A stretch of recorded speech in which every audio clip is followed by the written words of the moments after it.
In my last video, I talked about what I consider to be one of the most effective strategies when it comes to combating stage fright, and that is redirecting your focus. So in other words, thinking more about what your audience needs from you rather than how nervous you feel. This small adjustment means you're so busy focusing on serving your audience, you literally forget all about your nerves. Now, if you have had the opportunity to speak in public since that last video, then I really hope you were able to put some of that theory into practice and see for yourself just how effective it can be. But today, I want to share with you another tactic.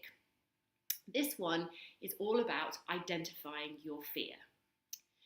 When we become really nervous, we start to panic and we feel out of control.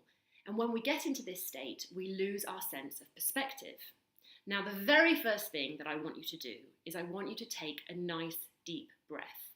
Because as a quick aside, a deep breath should never be underestimated when it comes to public speaking.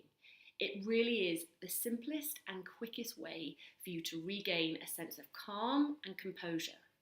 So, take a deep breath, and then I want you to try and identify the source of your fear.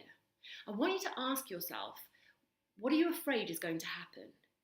What is the source of all of this anxiety? Maybe you're scared you're going to forget your lines, or perhaps you're worried that you're not going to be able to communicate your message very effectively. Or maybe you're just worried you're going to embarrass yourself in front of all of your colleagues. Maybe you're concerned you're going to trip up on the stairs on the way to the lectern. Whatever it is, I want you to just really try and identify it, and then I want you to follow that fear as far as it wants to take you. Because often what we find happens is that we over-dramatize the potential outcome, and in doing so, we amplify our fear. So what starts out as simply forgetting our lines, very soon we've lost all credibility in the workplace, we've lost our jobs, we've lost our salary, we've lost our pension, we've lost everything. And to be honest, if the stakes really were that high when it comes to public speaking, I'd probably suggest that you don't even bother in the first place. I wouldn't bother in the first place.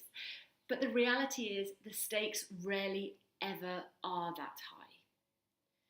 And so once you've identified your fear, I want you to try and find your perspective. I want you to ask yourself, what's really the worst that's going to happen?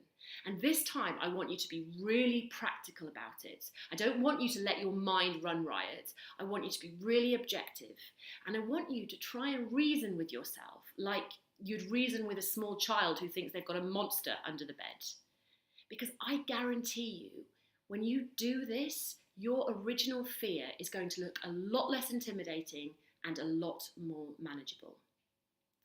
So, once you've identified your fear and you've found some perspective, the final thing to do is come up with a recovery plan.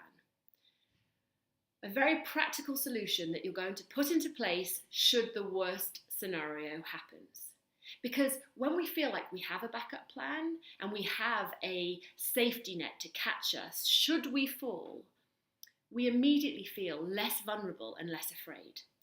So for example, if your fear was about forgetting your lines, let's say, well then your recovery plan might be as simple as to have your script in your back pocket or jot down on a piece of paper a few key words that you can refer back to should you lose your way. This would be just enough support to help you navigate your way out of a potentially sticky situation. Or let's say perhaps the source of your fear was making a mistake and looking silly in front of your colleagues. Well, in that case, maybe your recovery plan is as straightforward as acknowledging that the mistake has happened, making light of it, making a bit of a joke out of it, having a laugh at yourself, because let's face it, we all make mistakes and they are very human. And then just move on.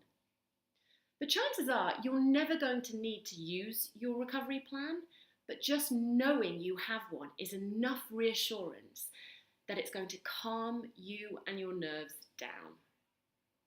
So the next time you have to speak in public and you can feel that familiar grip of fear take hold, I want you to do these 3 things. Firstly, I want you to identify your fear. Secondly, I want you to find your perspective. And thirdly, I want you to create a recovery plan. Because when it comes to stage fright, we can only overcome what we can first understand. Now I would love to hear from you. I'd like to know, what is the source of your fear when it comes to public speaking?